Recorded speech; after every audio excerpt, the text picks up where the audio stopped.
Revanth Reddy introduction అవసరం లేని వ్యక్తి. కాకలు తీరిన కేసీఆర్ను మట్టి గరిపించి తెలంగాణ పాలన పగ్గాలందుకున్న నేత ఆయన. ఇప్పుడు తన ఫోకస్ బీజేపీపై పెట్టారు. నేషనల్ వైడ్గా ఇప్పటికే తన ఇంపాక్ట్ చూపిస్తున్నారు ఆయన. రిజర్వేషన్ల అంశంతో ఏకంగా ప్రధాని మోదీని దిగొచ్చేలా చేస్తున్నారు రేవంత్ రెడ్డి. నిజానికి రేవంత్ రెడ్డి విపక్షంలో ఉన్నప్పుడే అప్పుడు అధికార పార్టీగా బీఆర్ఎస్ను నేలకు దించారు. ఇప్పుడు అధికారంలో ఉన్నారు, అందులోనూ పీసీసీ చీఫ్ కూడా ఆయనే. మరి ఆయన ఆధ్వర్యంలో జరగబోయే లోక్సభ ఎన్నికలంటే ఎలా ఉంటుంది? ప్రస్తుతం అదే మనకి అవుట్పుట్ కనబడుతుంది. పక్కా వ్యూహంతో ఆయన ఎన్నికల్లో ముందుకు వెళ్తూ ఉన్నారు. బీజేపీ వైఫల్యాలను ప్రజల్లోకి తీసుకెళ్లడంలో సక్సెస్ అవుతున్నారు. దానికి బెస్ట్ ఎగ్జాంపుల్ గాడిద గుడ్డు కాన్సెప్ట్. తెలంగాణకు అక్కడొకటి ఉంది, బీజేపీ ఇచ్చింది, ఒక్కసారి అది ఇక్కడ ఈర్రా. ఏందా అరగుండు తెచ్చిందంటే గాడిద గుడ్డు తెచ్చిండు. మీ అరగుండు బోడిగుండు ఇద్దరు కలిసి తెలంగాణకు తెచ్చింది ఏంటంటే గాడిద గుడ్డు తెచ్చింది, ఇదే కదా. అందుకే ఇవాళ నేను మీకు గుర్తు చేయదలుచుకున్నా. బయ్యారం ఉక్కు కర్మాగారం మనం అడిగితే బీజేపీ ఇచ్చింది. ఏమిచ్చారు మీరు చెప్పాలి, నేను కాదు. బయ్యారం ఉక్కు కర్మాగారం మనం అడిగితే బీజేపీ ఏమిచ్చింది? రైల్వే కోచ్ ఫ్యాక్టరీ మనం అడిగితే బీజేపీ ఏమిచ్చింది? ఐటీఐఆర్ కారిడార్ మనం అడిగితే బీజేపీ ఏమిచ్చింది? ట్రిపుల్ ఐటీ మనం అడిగితే బీజేపీ ఏమిచ్చింది? ఐఐఎం మనం అడిగితే బీజేపీ ఏమిచ్చింది? విన్నర్గా కాస్త ఫన్నీగా ఉన్నా, వెటకారంగా ఉన్నా, తాను ఏం చెప్పాలనుకుంటున్నారో ప్రజల్లోకి ఈజీగా తీసుకెళ్లే వ్యూహం ఇది. గాడిద గుడ్డు పెడుతుందా? పెట్టదు కదా. ఇదెంత నిజమో బీజేపీ తెలంగాణను అభివృద్ధి చేసింది అంతే నిజం అంటున్నారు రేవంత్. ఇక మరికొన్ని విషయాల్లో సూటిగా నేరుగా కుండబద్దలు కొడుతున్నారు ఆయన. దీనికి బెస్ట్ ఎగ్జాంపుల్ రిజర్వేషన్ల అంశం. నిజానికి కాంగ్రెస్ కేంద్ర పెద్దల కంటే కూడా రిజర్వేషన్ల విషయంలో బీజేపీ నిలదీసింది రేవంత్ రెడ్డి అని చెప్పాలి. ఆయన ఇస్తున్న స్పీచ్లో బీజేపీ గెలిస్తే రిజర్వేషన్లు రద్దు అవుతాయి అనే అంశం తప్పక ఉంటుంది. ఆయన చేసే విమర్శలు, ఆరోపణలకు రాష్ట్ర నేతలు ఇచ్చే సమాధానాలు ఏమాత్రం సరిపోవడం లేదు. ఎందుకంటే ఆయన పక్కా ఆధారాలతో మాట్లాడుతున్నారు. గతంలో బీజేపీ ఏం చేసిందో పర్ఫెక్ట్గా డాక్యుమెంట్స్తో చూపిస్తున్నారు. దీంతో బీజేపీ నేతల గొంతుల్లో పచ్చి వెలక్కాయ పడ్డట్టుగా తయారైంది పరిస్థితి. సో వాళ్ళు రివర్ట్ కాలేనటువంటి పరిస్థితి కనపడుతోంది.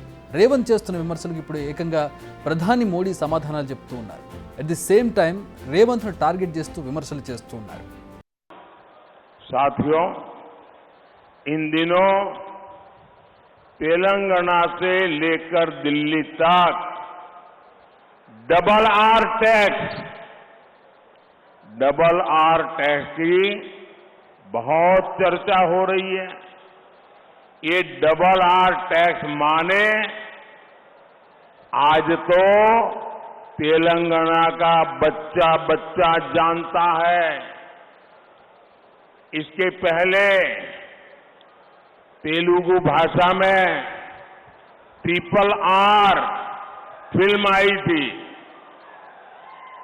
मुझे लोगों ने बताया कि डबल आर ने मिलकर के कलेक्शन में ट्रिपल आर को भी पीछे छोड़ दिया है। आप जानते हैं ना ट्रिपल आर का कितना कलेक्शन था? कहते हैं 1000 करोड़ से ज्यादा लाइफ टाइम कलेक्शन। कहने वाले कहते हैं इतना तो डबल आर टैक्स का सिर्फ कुछ दिन का कलेक्शन होता है। ऐसी लूट मचा रखी है इन्होंने। దీన్ని బట్టి చూస్తే బీజేపీ పెద్దల దృష్టి రేవంత్ను కంట్రోల్ చేయడంపై పెట్టినట్టుగా కనిపిస్తోంది. రేవంత్ పేరెత్తకుండా ఆయనను విమర్శలు చేస్తున్నారు ప్రధాని. కానీ రేవంత్ టార్గెట్ మాత్రం ప్రస్తుతం క్లియర్గా ఉంది. అది తెలంగాణలో 14 ఎంపీ సీట్లు గెలవడం. మరి ఈ టార్గెట్ను రీచ్ అవ్వాలంటే ఏం చేయాలి? పార్టీని బలపరచాలి, ప్రత్యర్థిని దెబ్బతీయాలి, ప్రజల్లో నమ్మకం పెంచుకోవాలి. ఇప్పుడు ఇవన్నీ చేస్తుంటగా కనపడుతుంది కాంగ్రెస్ పార్టీ. వచ్చిన 3 నెలల్లో చేసింది చెబుతున్నారు, రాబోయే రోజుల్లో చేసేదేంటో చెబుతున్నారు. అట్ ది సేమ్ టైం ప్రధాన ప్రత్యర్థిగా బీజేపీపై నిప్పులు చెరుగుతున్నారు. ఎన్నికల ప్రచారంలో వన్ మ్యాన్ ఆర్మీగా దూసుకుపోతున్నారు రేవంత్ రెడ్డి. అటు ఇతర రాష్ట్రాల్లో కాంగ్రెస్ తరఫున ప్రచారం నిర్వహిస్తున్నారు, గాంధీ కుటుంబ పెద్దల తరఫున ప్రచారం చేస్తున్నారు. అదే రోజు మళ్ళీ రాష్ట్రంలో రోడ్ షోలు, ర్యాలీలు, కార్నర్ మీటింగ్లు, బహిరంగ సభలు నిర్వహిస్తున్నారు. మొత్తానికి రాష్ట్రాన్ని సుడిగాలిలా చుట్టేస్తూ ప్రచారాన్ని జోరుగా నిర్వహిస్తున్నారు. సీఎంగా సమీక్షలు అంటే అడ్మినిస్ట్రేషన్ వైపు చూస్తూ ఉన్నారు, సమావేశాలు నిర్వహిస్తున్నారు రేవంత్ రెడ్డి. అదే సమయంలో పార్టీ అధ్యక్షుడిగా చేరికలు, పార్టీ బలోపేతం, వ్యూహాలు, ప్రచారంపై ఫోకస్ చేస్తున్నారు.